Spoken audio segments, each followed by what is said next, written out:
આ સરકાર સારી, ઓલી સરકાર સારી, આ નેતા સારો, ઓલો નેતા સારો, એ બધી લડાઈ વચ્ચે ખેડૂતના ખિસ્સાના હજારો કરોડો રૂપિયા ખવાઈ ગયા। 2018-19 ધાંગધ્રાના ખેડૂતોએ 19,341 હેક્ટરમાં 8,94,05,570 રૂપિયાનું પ્રીમિયમ ભર્યું હતું।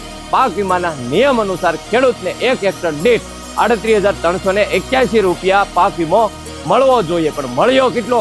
4800 રૂપિયા। એટલે કે 38,381 માઇનસ 4800 રૂપિયા ઇક્વલ ટુ 33,581 રૂપિયા ખેડૂતના હેક્ટર દીઠ ખવાઈ ગયા।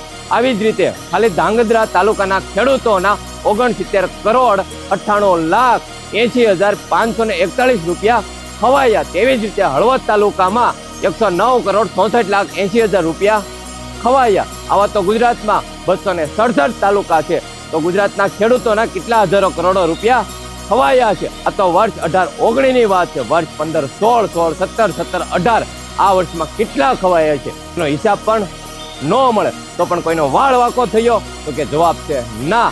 ખેડૂતના પૈસા ખાય, પાક વીમા કંપની જલસા કરે, નેતા જલસા કરે, સરકાર જલસા કરે અને ખેડૂત પલસા કરે।